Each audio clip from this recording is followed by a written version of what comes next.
Good evening. We will start. I want to introduce Professor Roy Oseri, our Vice President for Resource Development and Public Affairs, Professor Gabi Barbash, and Kelly Avidan.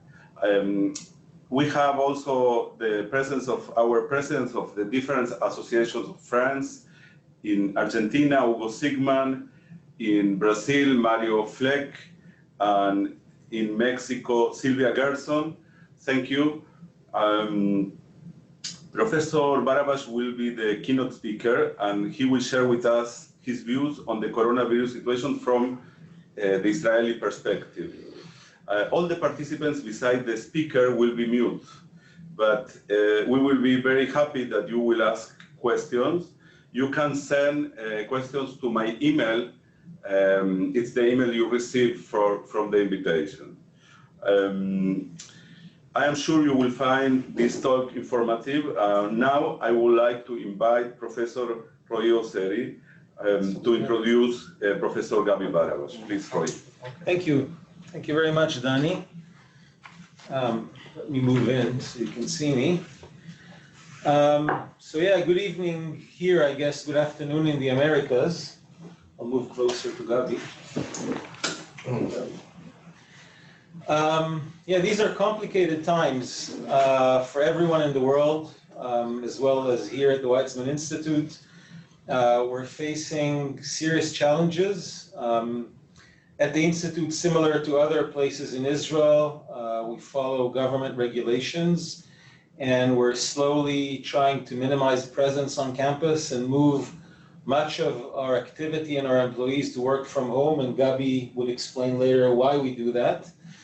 But on the other hand, we are a scientific institute, so we cannot shut down our activity altogether. We have research here which is geared towards finding, in the longer term, solutions for viral diseases as well as corona. In the nearer term, we're trying to help the Israeli government to find ways to accelerate the pace with which corona tests are being carried out.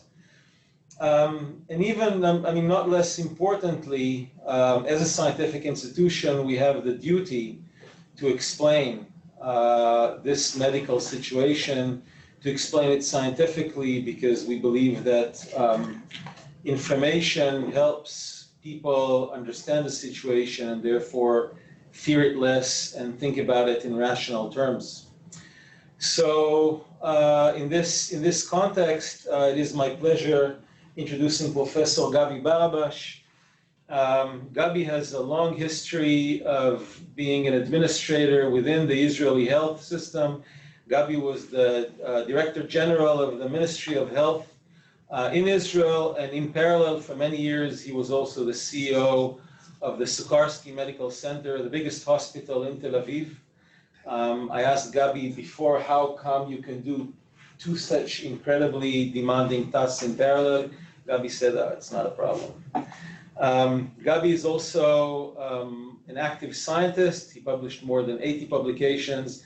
And since 2015, we have the pleasure of having Gabi here at the Weizmann Institute, where he's heading the Bench to Bedside Center. So I think there are very few people, if any, who understand the health system in Israel in depth. As such, Gabi is a frequent visitor to news news television broadcasts these days in Israel. So he's seen frequently on the screen, and now we have the pleasure of Gabi explaining the corona situation to us and to you. So welcome to this video conference, which represents the new social gathering of in the days of Corona. And what I'd like to do today with you is to share with you my understanding, knowledge of this new virus disease. And what we will do, I will cover with you the characteristics of the disease, how can we fight it, what happened in Israel, what happened in other countries, and very carefully, what is the prediction for the future. So let's start with the characteristics of the disease. I have to reserve my next fact that I'm going to share with you, that we are living in a very unpredictable course of disease. We do not really know all the facts about the virus. We are trying to gather information from countries that experience the corona disease, but what we know is limited, and we have to be very careful when we try to predict based on what we know. What do we know about the virus? We know that this virus is very infective. If you compare, for example, the infectivity rate of seasonal flu, we are talking about probably 10% of the population that is infected by the seasonal flu every year. If you listen to Angela Merkel 3 days ago, she was citing the numbers of 60 to 70% of the population. That is, if we allow the virus to be distributed in the population, eventually we are going to see 60 to 70% of the population infected by the virus, and this is due to the high infectivity rate of this virus. Join the meeting. Anyone interferes? No? Okay, that is one characteristic of the virus.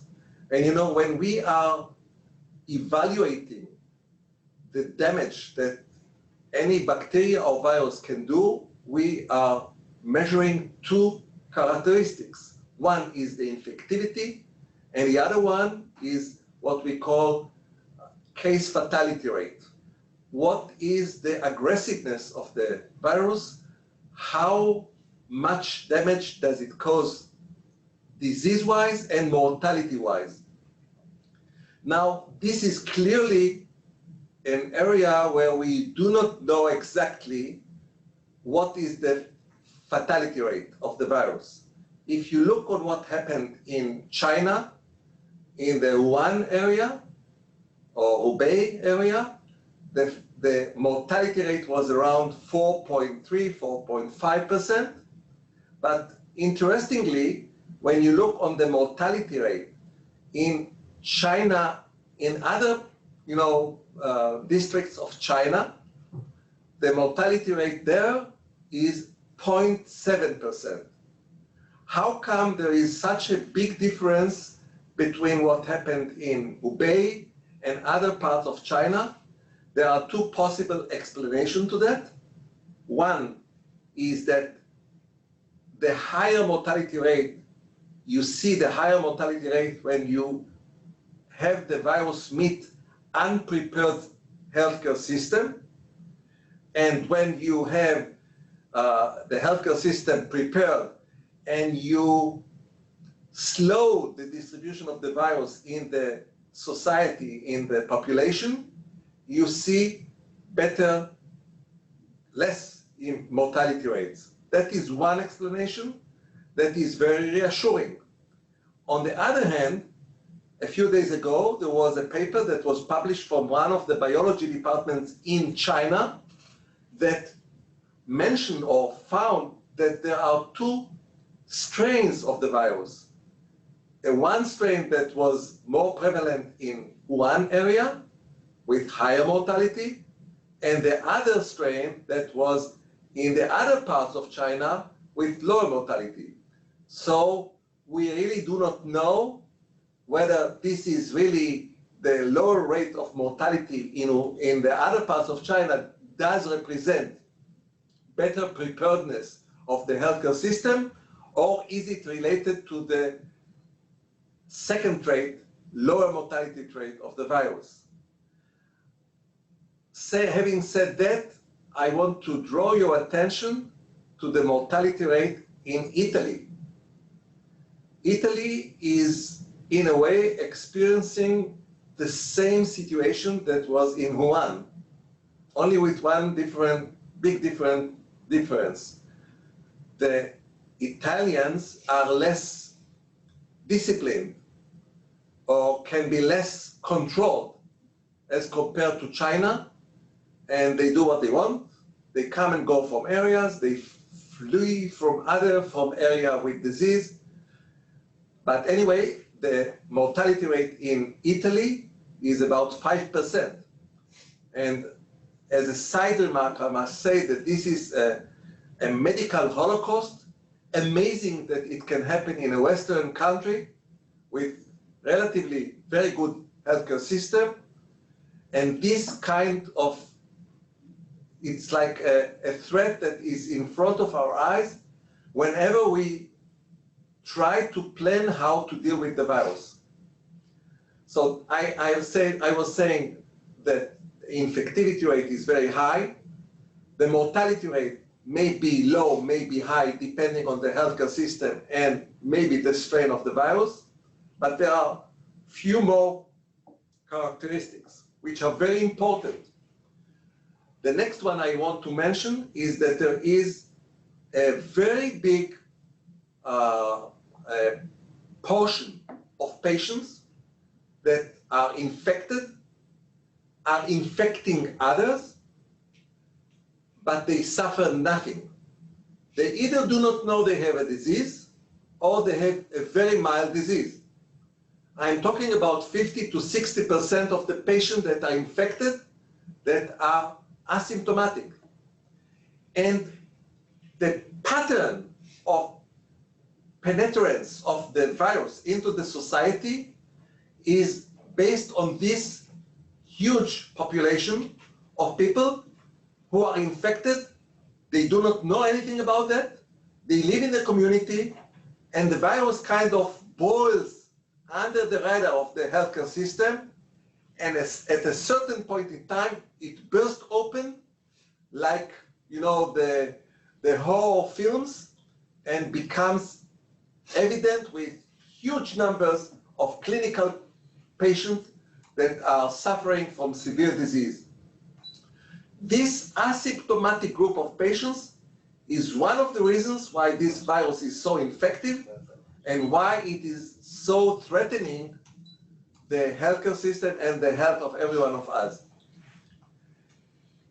To sum it up, 80% of the patients that are going to be infected by the coronavirus are going to have either none or very mild disease. 15% are going to have more severe disease. 4% would necessitate intensive care unit, and some of them also ventilation, artificial ventilation. And out of this 4%, 5% would come the patients that are going to die. Now, it should be noted that the virus, the mortality rates and the severeness of the disease is age dependent. 60% of the mortality of the patient with the virus are among patients who are 60 and 70 years old. Children are infected, can transmit the disease, but they do not have a disease, severe disease. They usually do not need any hospitalization, nothing at all. To cover this and to close these characteristics, we suspect that pregnant women are also in additional risk, because we know that pregnant women are with a higher risk to be infected with other coronaviruses. But we do not have enough experience about pregnant women. There is, 2 days ago, there was a paper that proven that in 9 pregnant women that were infected by the virus did not transfer the virus to their embryos. Fetus. Yeah, fetus. Yeah. So this is the description of the characteristic of the virus. Now, what can we do to combat, to fight the virus? First of all, the obvious answer is vaccination. There are a lot of efforts done with the effort to minimize the time frame of the preparations and authorization of viruses, but you shouldn't expect a vaccination before a year from the first day, like the end of this year. And even then, remember, there is a whole world population that is waiting for this vaccine, and it will be difficult to produce and supply the vaccine to all people in the world. Maybe we'll have more than one company that will do that. Currently, there are many clinical trials in China and in the US that are using HIV medications in an effort to deal with the coronavirus. There are not yet results of these trials, but for example, in Israel, there was a very severely ill patient, an Arab patient from East Jerusalem that was driving a religious group that came to visit Israel from Greece and was infected from them. And he was just popped into the emergency room in one of the hospitals in the north with severe pneumonia. He was ventilated for a few days and got two medications. One is an HIV medication, and the other one is, by surprise, chloroquine, which is an anti-malaria medication that change the acidity of the cells, and by this kind of prevent propagation or proliferation of the virus. And this guy, I don't know if it is because of the natural course of the disease in his case, that he was treated well by ventilation and so on, or because of the medication that he received, he is recuperating now. So this is the second, I was talking about vaccination, now medication. But here I come to the most prevalent method that we have, and that is isolation. The only way that we can prevent distribution of the virus in the population is by isolation of the population. And if we go now to the graph that we have prepared, I will explain what is the theory behind it. Can we put it on the screen? Yes. This is a nice graph that was prepared by the New York Times. And on the left, the y-axis, you have the number of coronavirus cases. And on the x-axis, you have the time since the first case. If you look on the red curve, this is the usual distribution of the virus without any protective measures. This is how the virus is going to behave. A very large number of patients with a very short time. On the right side, you see what happens when you imply isolation methods and prolong the time that the virus is spreading in the population. Here you see that graph, the blue graph. It is not necessarily that the number of patients in the blue graph, under the curve of the blue graph, is different from the number of patients in the red graph. They may be the same, but in the blue graph, when you do protective measures and you isolate the population, you prolong the time during which you have the patient coming to the healthcare system. And the line that you see above the blue graph represents the capacity of the healthcare system. So if the capacity of the healthcare system in that graph, and you are able to prolong the time that the patient evolve and are coming openly to the field, not those who are asymptomatics, but those who come to be evident to the healthcare system, you allow the healthcare system to meet them within the capacity of the healthcare system, which doesn't happen if those are coming in a huge mass like it happened in Wuhan. This is the red graph, represents exactly what happened in Wuhan and what is happening today in Italy, where they have to deny ventilation from patients that necessitate ventilation. So this, in a way, this graph, in a way, represents the rationale for the isolation methodology, where you separate, you do social distancing, you allow patients, you allow citizens, you do not allow citizens to associate, you don't have any theater meetings, anything, nothing at all. And this is exactly what we are going to do now in Israel. And I'll explain in a minute what happened in Israel. We can leave that graph out. So what happened in Israel? When we realized what is happening with the virus in China, the first step was to block all flights coming from China, and this blockage of incoming flights distributed, expanded to other countries as other countries became infected. And we knew that they are having more and more patients there. And so slowly but surely, Israel became isolated. And today, it is isolated from almost all of the world. And by the way, these measures are being taken also by other countries, even though it is later.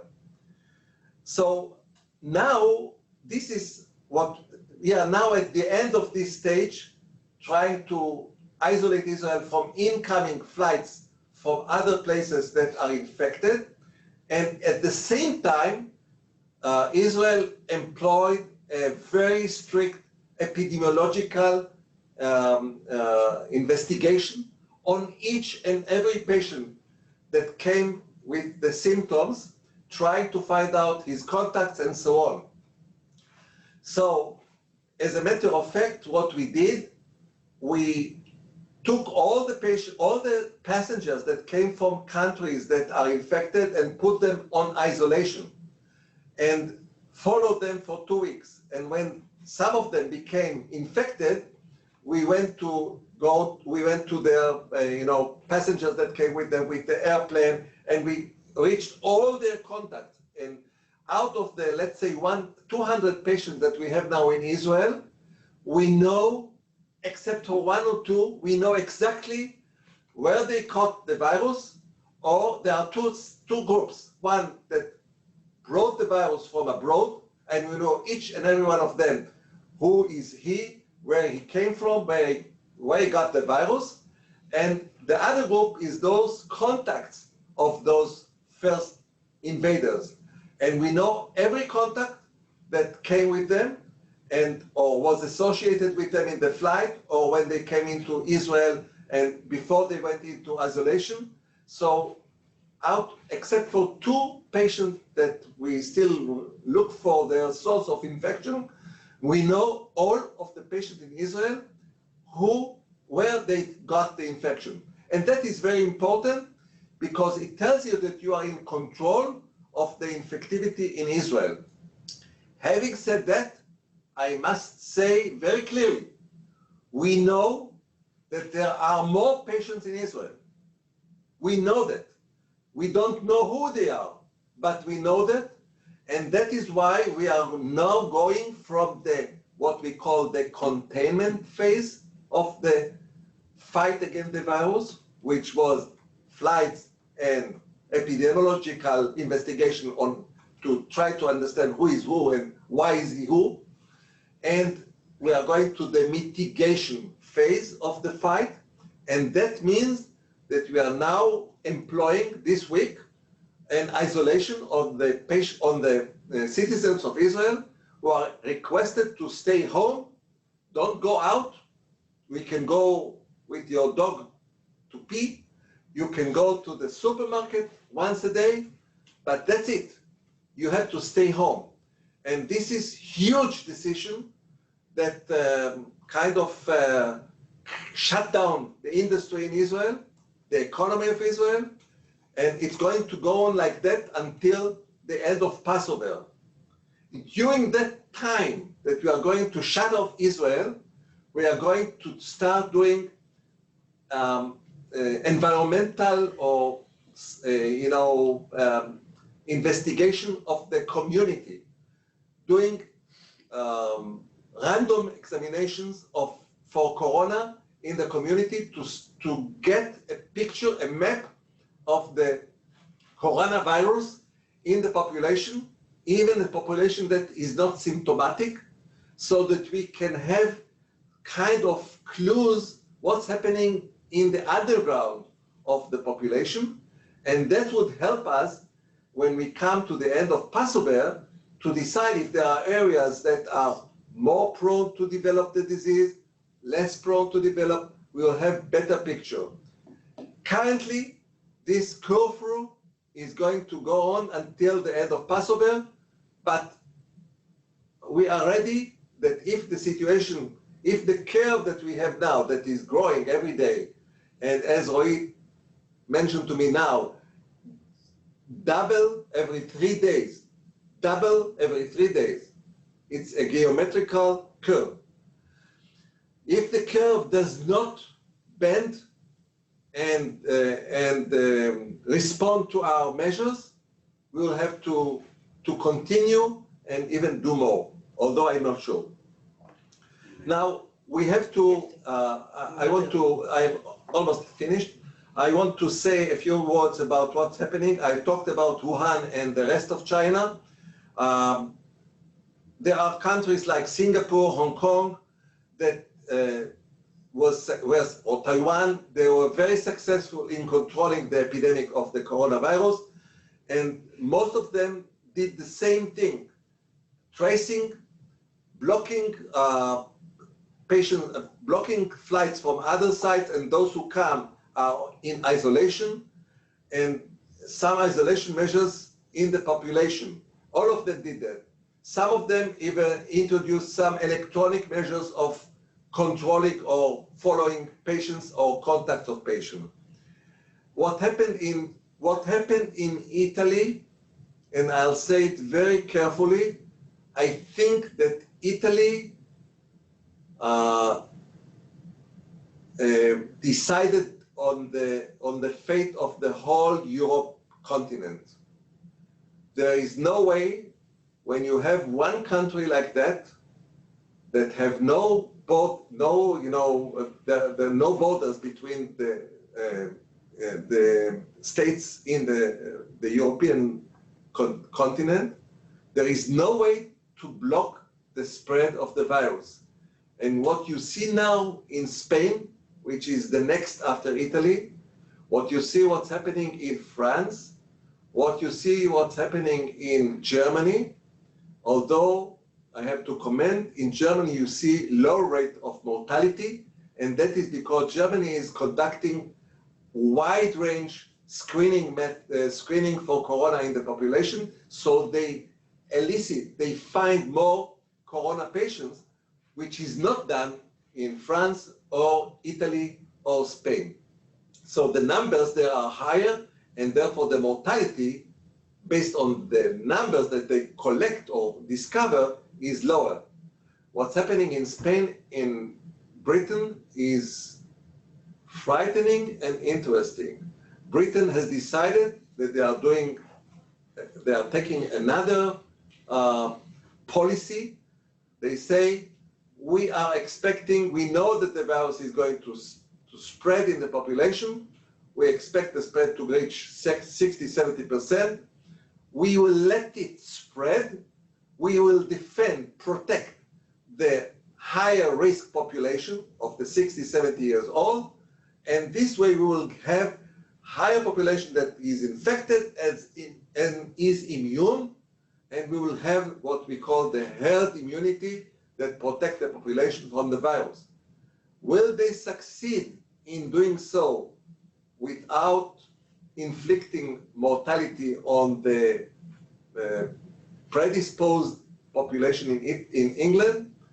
It is interesting to see. Some define it as the biggest human experiment ever. My projection for the future, I have to cite someone in the American Senate that said that what happened with the coronavirus pandemic or the coronavirus pandemic is going to be part of the lexicon of 9/11 and other disasters that we have seen in our life or before our life. And that is because our life are not going to be the same, at least for the next year, and maybe later. This virus is not going to go. It's going to stay. And it will take a year. And we have to know that pandemics are known to behave in waves. So we can expect maybe some are expecting to see slowing down of the virus distribution during the summer. That is based on some experience with the SARS. Nobody really knows. And I can't say that this is going to happen, but it may happen. But if it is going to happen, we have to expect it to rise its head again in the winter.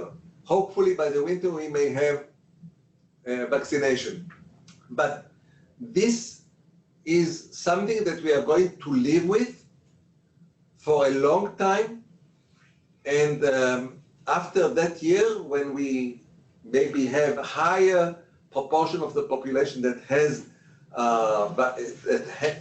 an immune against the virus, maybe this is going to subside. Before you ask, I'll tell you that the immunity that people who are infected are getting against the virus is usually no longer than 3-4 years. So maybe our children are going to meet that virus again in a few years from now. This is what I want to tell you. I want to end by saying, I know that the average age of the people who are listening to me is in the 60 years, maybe 60 years region of the high-risk population. What we recommend here is that those who are in a high risk for being infected should limit their exposure, limit their social exposure, and adopt very strict hygiene behavior. That is the only thing that we can recommend. Avoid meeting people, especially people who may carry the virus, of course. So I hope this was in a way beneficial to you. I'm sorry I can't tell you that you are like the young kids that are going to have this mild disease. This is not the case in our case, mine too. And we have to be aware of that and prepare for that.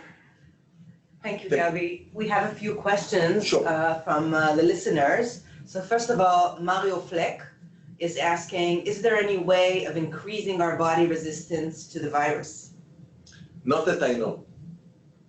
Be sure. I mean, not that I know about it. No. Okay. I'll just add, some people were asking, you know, we can inject patients with IVIG, which is antibodies, that we can supplement antibodies, but unless these antibodies include already antibodies from patients or wherever you got the antibodies from that met the virus before, this is not going to help. You need antibodies that are directed against that virus. So we have to wait for the vaccination. Thank you. Second question from Eduardo Spitzer. Two questions actually. What methods are in place for detection? Real-time PCR or immunological methods like ELISA? Hold on. So the method that we are using all over the world is PCR. We take the virus, we take the sample, we enhance the sample and then put it into a PCR. And it takes about 6 hours to get the answer from the time the sample arrived in the laboratory till you get the answer. I'm mentioning it the 6 hours because it's very difficult to rely on that when you deal with a patient that, let's say, that came into the emergency room. Let's say that you suspect that his pneumonia is related to the virus. You have to treat him as a suspected corona for almost a day before you clear whether he is coronavirus or not. So it's very difficult. I know that there are efforts to develop a much faster test. Again, when they develop it, it's probably going to be about an hour or two, not less than that. Okay, second question. Besides HIV or chloroquine drugs, is there any use of serum from recovered patients to treat ill patients? Very good question. They are examining it now, trying to elicit those antibodies that I'm talking about from patients that recovered, but it's a long way. From Vanessa, does the heat slow down the propagation of the virus? Is there any evidence? No evidence, hopes. Okay, how is going to be the situation in India and Africa, where the healthcare situation is even worse?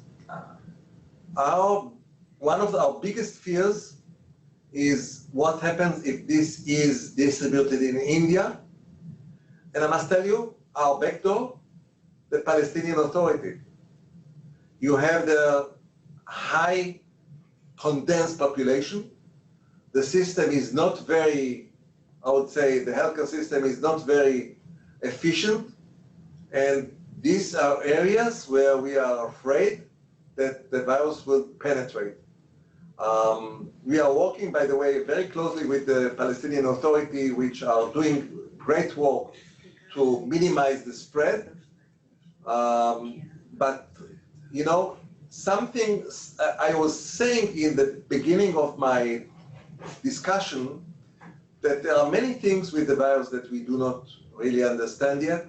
And part of it is the world distribution of the virus. If you look on what's happening in Australia, for example, or Thailand, for example, there is a minimum distribution of the virus. We do not know if it is related to the weather, or we really don't understand that yet. So there are many questions that when we have the answer, we will know better how to cope with it or prepare for it in the future. If you have high blood pressure, is the infection more dangerous?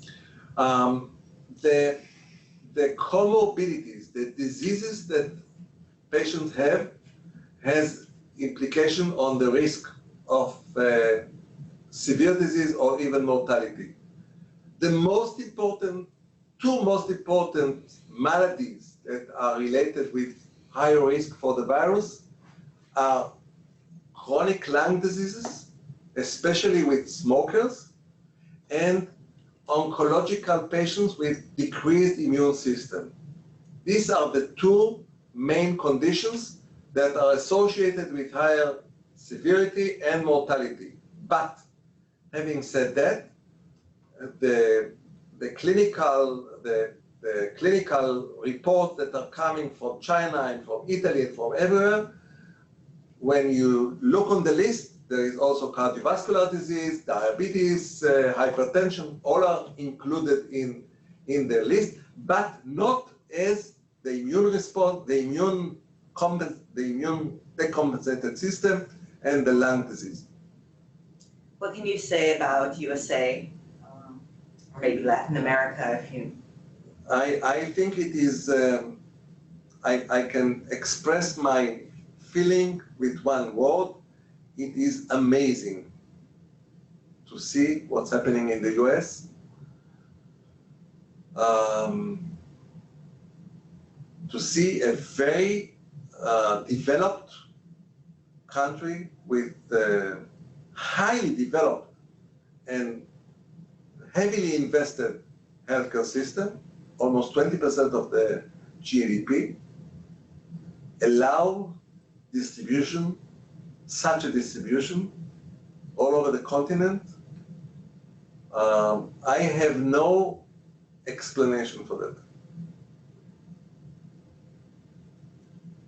How soon should a country start isolation? Does isolation mean stay at home? Yeah, isolation means stay at home, and you have to do that before you reach a very significant distribution of the virus, not with imported patients, but with inter-community distribution. When you have this very small, that is the time to fight. You have, with this virus, you have to take action before the virus. If you wait and you let the virus reach ahead of you, you lost the trial, you lost the fight. What do you believe should be the growth rate that we need to target to avoid stress in the health system? And does it make sense to us in Brazil, for example, to apply a self-quarantine to the family, even with no signs? Even with? With no signs. No? With no what? Symptoms. No, I guess he means symptoms. Yeah. So I don't understand the question. האם צריכים להיכנס לבידוד אפילו שאין... I don't think, no. Look, there is no reason to go into isolation for a year now. I mean, I don't know what happened, what will happen with the divorce rate later on.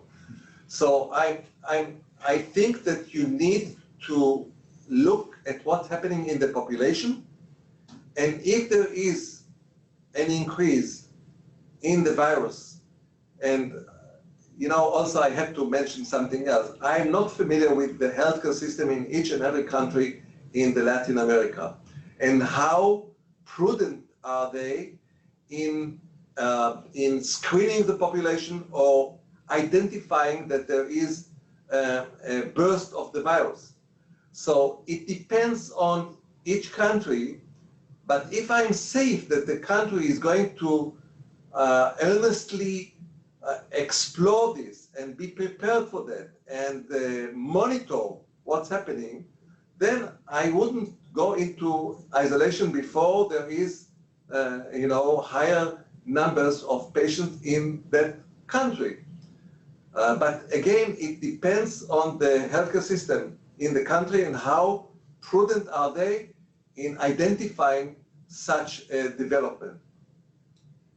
The people who got the virus, are they immune after they?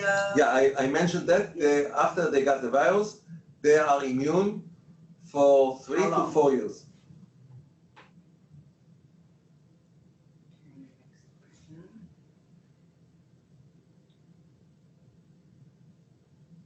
I'm not sure I understand. What about herd immunity? Herd immunity? They want to know what is herd immunity? Yeah. Herd immunity means, when I mentioned herd immunity, herd is like flock of sheep and so on, and it means that you have, for example, if you want to prevent measles in the population, you need to reach a certain level of people in the population that are immune against measles. And when you have that proportion of people in the population that are immune, that is herd immunity, then even if you have one patient, the herd is immune and one patient will not infect others. So you need a certain level of people who are insured in the population, who are immune in the population, in order to prevent, even if there is one case, to prevent spread in the community. And this is the explanation behind the policy of Britain.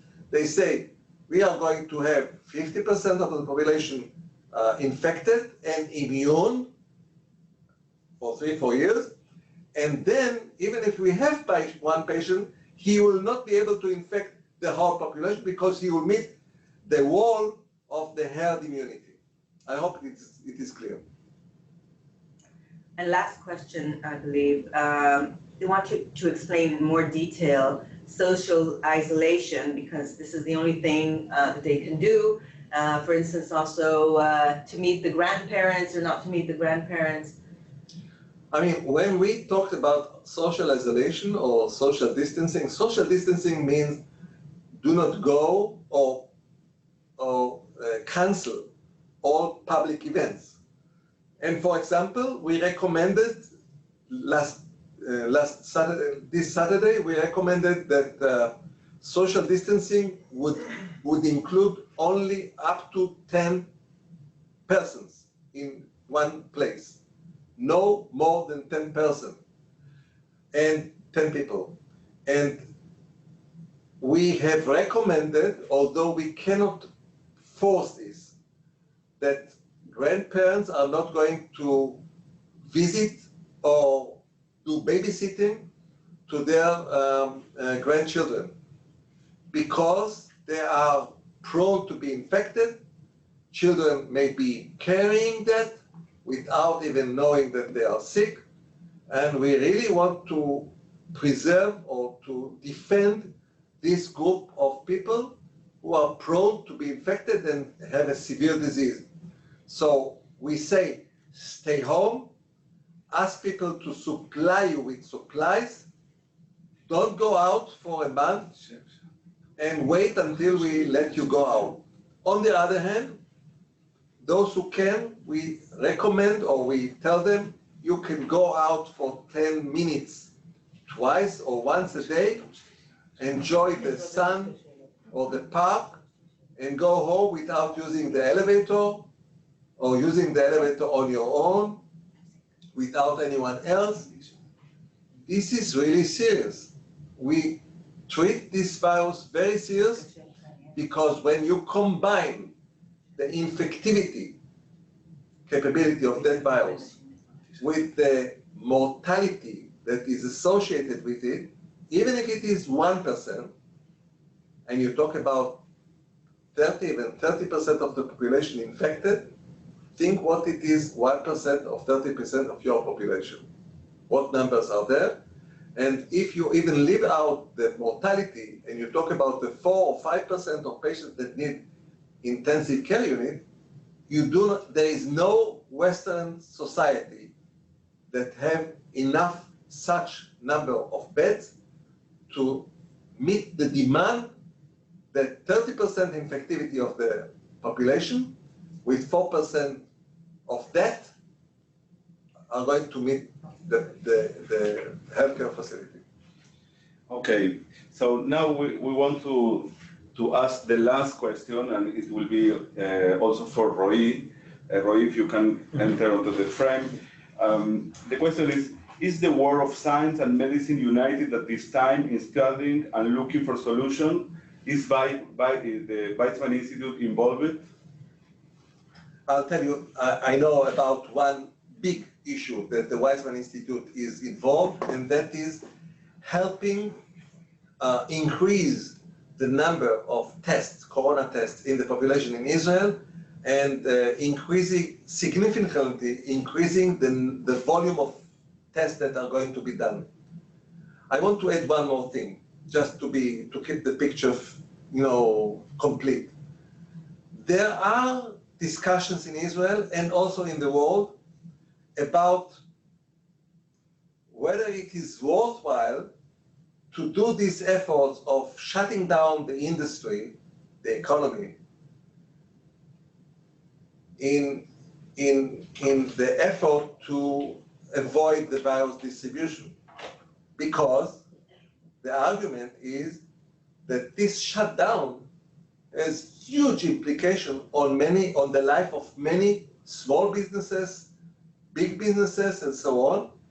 And can you really wait? What is the benefit?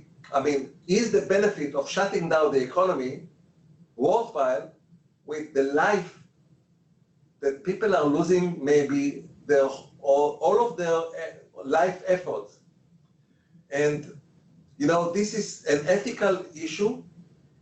Israel and Jewish tradition always mention life as the most important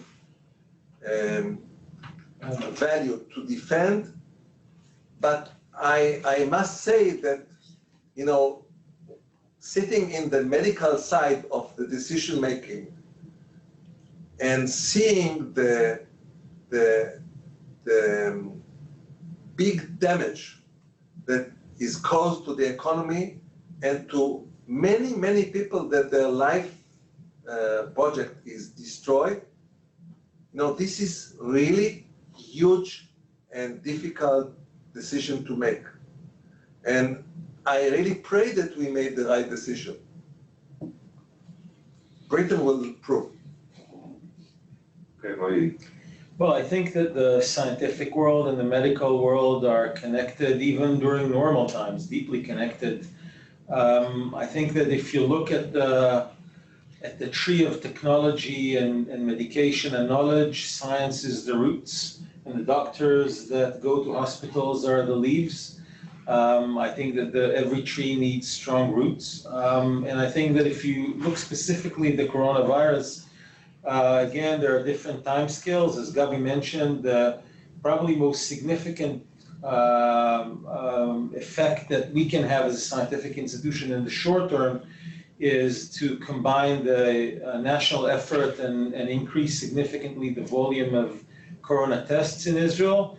But if you look at the intermediate and the long term, then research that is done at the Institute is certainly geared towards understanding viral infectious diseases better, geared towards finding immunity, vaccines, and also geared towards finding the dynamics, the way the virus proliferates through the population. So I think our involvement as a scientific institution goes through all levels and through all time scales, and we certainly are hoping and are geared to make an impact, both in the short and the long term. And my last note is that I want to thank you for honoring me to speak with you today. So thank you.